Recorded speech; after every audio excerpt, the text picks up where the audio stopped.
क्रोध नवलिया हृदयाचे द्वंद्व खोलून या विषयाचे गंध परमानंद पावले. पांडुरंगा करू प्रथम नमन, दुसरे चरण संताची या त्यांच्या कृपादाने कथेचा विस्तारू. बाबाजी सद्गुरु दास तुका कायमाजी वाणी मानेल संतासी रंजवू चित्ताशी आपुलिया. माझी वाणी तुझे वर्णी गुणनाम आयशे देई प्रेम काही कळा. पांडुरंगा तुझी या चरणीचे तुटता अनुसंधान, जाईल हा माझा प्राण तत्क्षणी. कळेल हे तैसे गाईन मी तुझ, जनासवे काज काय माझे. करीन मी स्तुती आपुले आवडी, जैसे वाटे गोडी माझ्या जीवा. तेवी मी जे जे बोले प्रभू ते तुमचेच शिकविले. म्हणून अवधारी जो जे आपले आपण देवा, ब्रह्मस्वरूप श्रोते हो.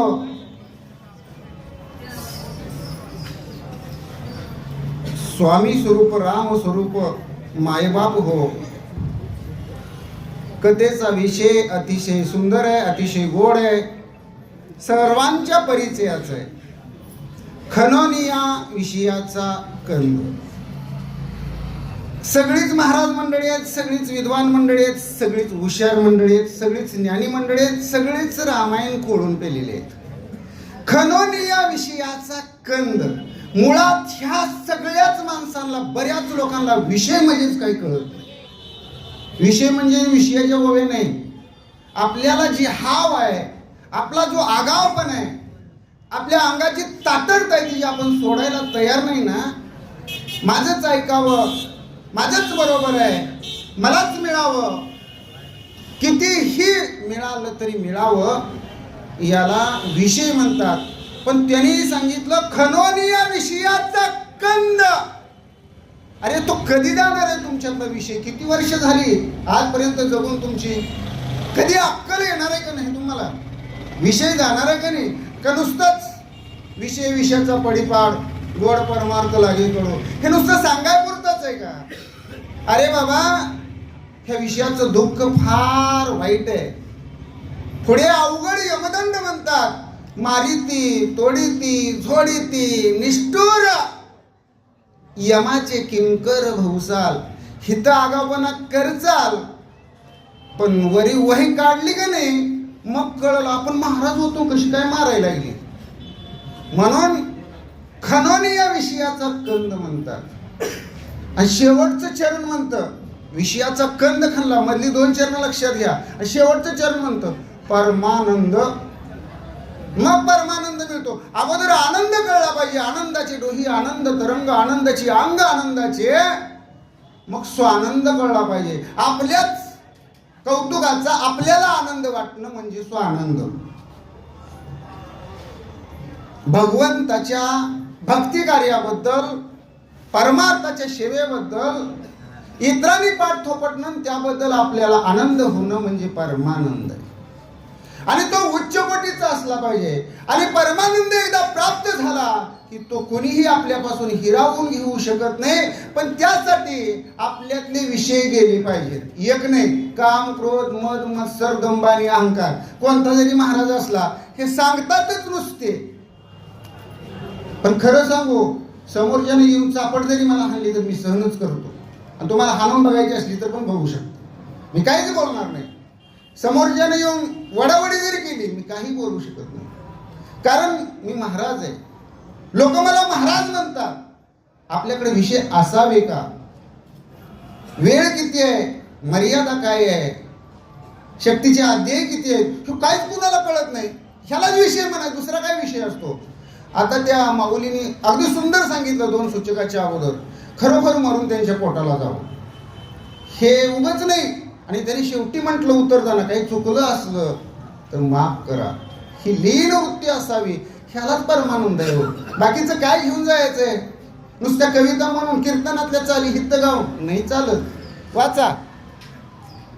त्या दर्शना ध्येय ध्याता ध्यान, ध्येय ध्याता ध्यान, अवघे जिंगण भासात. मग एकदा आपल्यातले विषय गेले मग पुढचं ध्येय ध्याता ध्यान ज्ञेय ज्ञाता ज्ञान ही त्रिपुटी आहेत म्हणले. ह्या त्रिपुट्या जातात. त्यासाठी अगोदर आपल्याकडे अधिकारी किती आहे का आपल्याकडे तो अधिकार? गेलाय का आपला विषय? कुणाला विचारता? आपल्या मनाला विचारा ना, आपल्या अंतकरणाला विचारा ना. आपण चुरमुळून बघतो कुणाकडं? हे लक्षात घ्या. आपण अनवद्य कार्याला करतो काय अयोध्येत येऊन हे सुद्धा लक्षात घ्या. आणि ज्या वेळेस विषय जातो त्यावेळेसच ध्येय ध्याता आणि ध्यान. ध्येय काय आहे? शक्ती. शक्तीला आल्यानंतर किती जण कुठं कुठं फिरतात, काय काय करतात सगळं बघतोय आम्ही. पण निरीक्षणासाठी आम्हाला जरा जावं लागतं बाहेर. हे काय करतात लोक पाहावं लागतं. आणि मग आपलं जे ध्येय आहे ते ध्येय साध्य करण्यासाठी आलोय. प्रभू भगवंताचं दर्शन व्हावं आणि दर्शनाला जाण्याचा योग सहजासहजी येत नाही. म्हणून रामकथेचं निमित्त आहे हो, हे शक्तीचं निमित्त आहे. लक्ष्मण शक्ती मुक्ती उत्सव सोहळा हे जे आयोजन केलेलं आहे त्या नियोजकाला मी धन्यवाद देईन. कारण भगवंतांनी तेवढी कृपा केलेली आहे. आणि आपल्यामधलं ध्येय असावं त्याकडेच आपलं ध्यान लागावं. आणि मग ध्येय ध्याता ज्याचं ध्यान लागलेलं आहे, जो परमार्थामध्ये समरस झालेला आहे, ज्याचं एकचित्त झालेलं आहे, त्याची त्रिपुटीची बोळवण होते म्हणतात. झाली त्रिपुटीची बोळवण एका जनार्दनी श्रीदत्त ध्यान. आणि मग मी किती ज्ञानी आहे. पुढच्या 3 त्रिपुट्या सांगितल्या ना, ज्ञेय ज्ञाता आणि ज्ञान. अक्कल किती आपल्याला? पाजळतो किती? पांढरी कापड घातली म्हणून माईक समोर दिला म्हणून काही भानच ठेवायचं नाही का? समोरच्याला बारी द्यायची आहे, समोरच्याला सेवा मिळायची आहे, अध्याय भरपूर आहे ते कळलं पाहिजे. आणि म्हणून आता मला ओवे हे बोलायचेच दिलेले आहेत त्यांनी, त्यावेळेस नाविलाज आहे. आणि मग आपलं ज्ञान आपण किती आत्मज्ञानी, किती आपला अभ्यास आहे, किती कविता आपण पाठ केल्या. भगवंताच्या कथेतलं सांगावं. रामायणाबद्दल भरपूर आहे, बाकीचं सांगत बसू नका. ओवीला धरून तुम्ही बोलताय का? नाहीतरी या रामायणाच्या मुख्य चिंतनापासून या ऐकणाऱ्यांना तुम्ही अन्याय करून दूर ठेवताय. याचं महापाप तुमच्या डोक्यावर बसते. तुम्ही कितीही वक्ता शहाणा असू द्या, आवाज भगवंतानं तुम्हाला कितीही गोड दिलेला असू द्या, पण ज्ञेय ज्ञाता आणि ज्ञान याची त्रिपुटीची बोळवणच होत नाही. ही बोळवण कधी होते, कशी होते? तर विषय जावे लागतात. तुम्ही म्हणाला महाराज विषय जातच नाहीत. तुम्ही बघा, माझ्यावर प्रयोग करून बघा 5 विषयातला. कधी पण बघा, आजच नाही, आज सांगितलं म्हणून मी आठवणीत ठेवीन. कधी पण बघा आणि मग त्यावेळेस तुम्हाला कळेल. बोले तैसा चाले त्याची वंदावी पाऊले. मला त्रिपुटी सांगायची आहे. त्रिपुटी सांगत असताना एकच सांगायचं आहे, भगवंताशिवाय हुशार गुणी नाही. चतुरा तो गुणी. अहो मला म्हणू द्या, तो हे आगावपणा केला. चतुरा तो शिरोमणी गुण लावण्याची खाणी.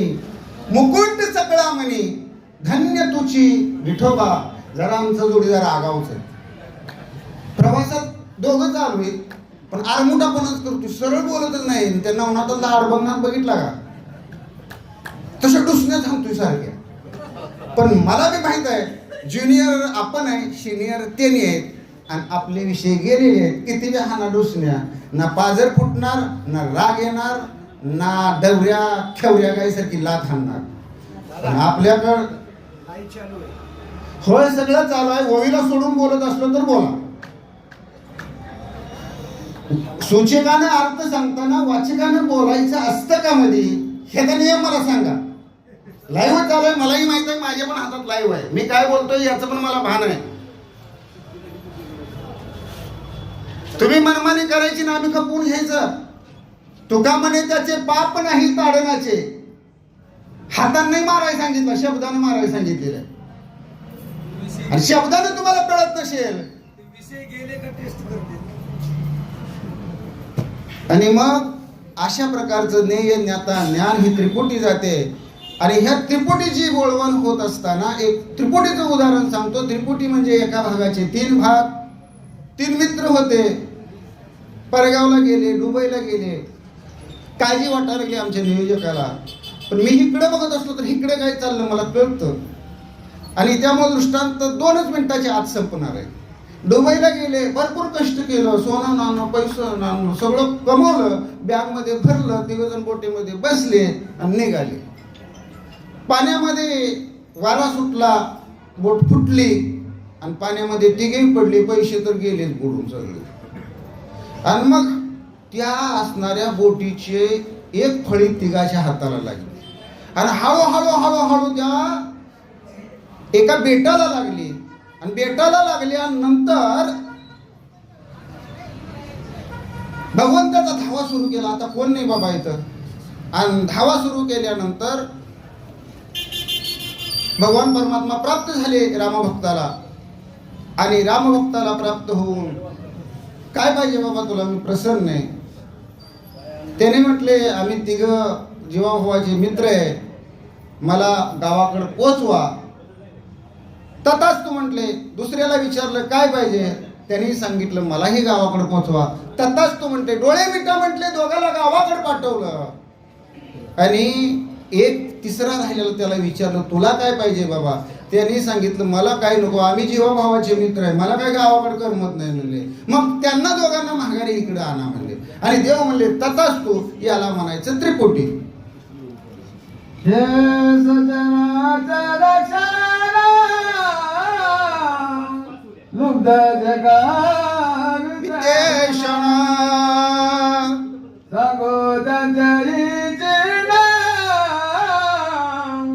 सावधान अवधान. कंजूस माणसाचं लक्षण काय असतं? ग्रंथ करते शांतीब्रह्म एकनाथ महाराजांचे शिष्य गावबा काका म्हणतात सांगतो, पण तुम्ही शांत लक्ष देऊन ऐका. मध्ये बोलण्याचा अजिबात शांतपणा करू नका.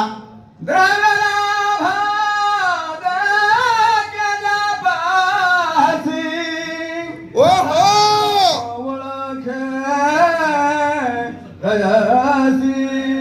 आहा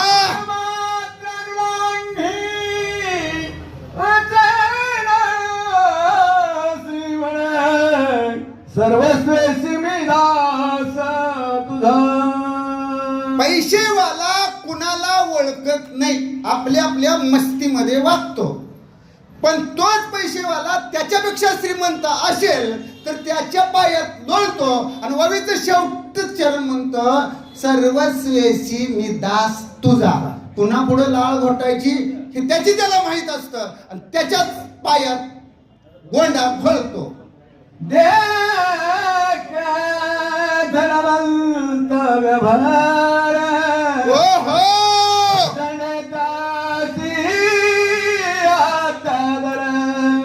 आहा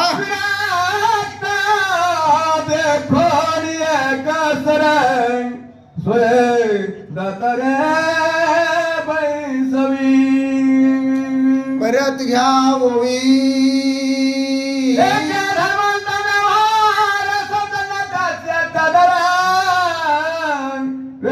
कोणी एक सरे दातार वैसवी. किती जरी वाचाळ असला, बोलका असला, लय पोपटासारखा मिट्टू मिट्टू बोलत असला, पण धनवंताच्या समोर त्याची दाखिळ बसते म्हणतात.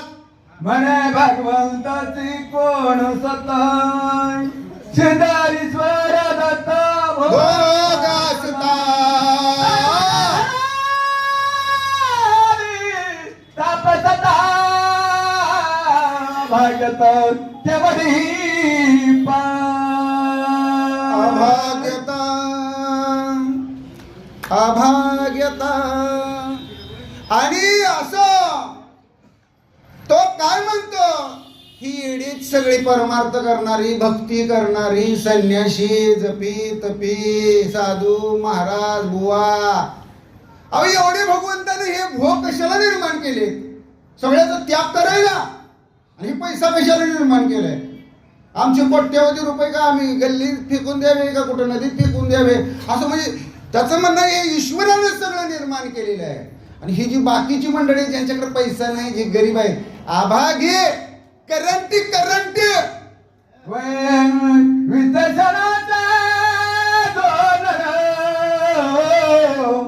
त्याचा ऐसा विचार आता कमा तुला दोन रे त्याचा साक्षात्कार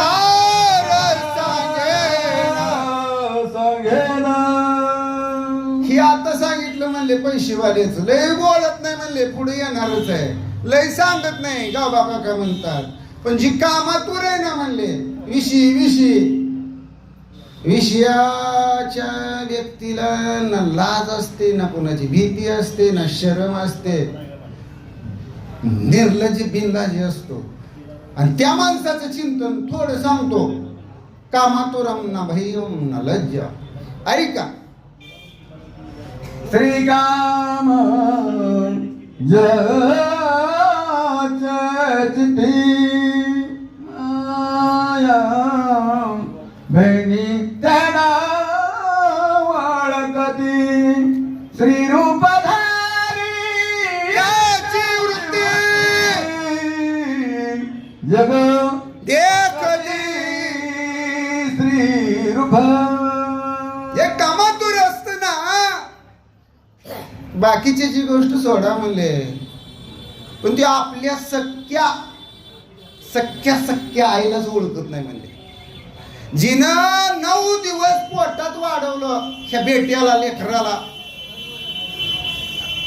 ती ओळखत नाही आईला म्हणले कशामुळं विषयामुळं बायकोचंच मांजर होतो बायकोच्याच पुढं गोंडा गोळतो कुत्रा होतो माकड होतो सगळं होतो बायकोच्या पुढं आईचं काहीच गोड लागत नाही आणि नुसतं आईला सांगितलं नाही माय बहिणी ते नोळखती आणि आईला पण ओळखत नाही बहिणीला बी ओळखत नाही आणि ही अशी जी कामातूर माणसं झालेली असती ना त्याच्या स्वप्नात बी जागृतीत बी सुसुप्तीत बी तुर्या अवस्थेत बी त्याला बाईच दिसते परत स्त्रीच दिसते आणि जग सगळं ह्या स्त्रीशिवाय काहीच नाही वाटतं एक भोग स्त्रीचाच तो सर्वस्वी भोगलाच पाहिजे अशी कामातुराची एक स्त्रीरूप अवस्था झालेली असते बाप भावासी सांगता गोष्टी माय बहिणीचा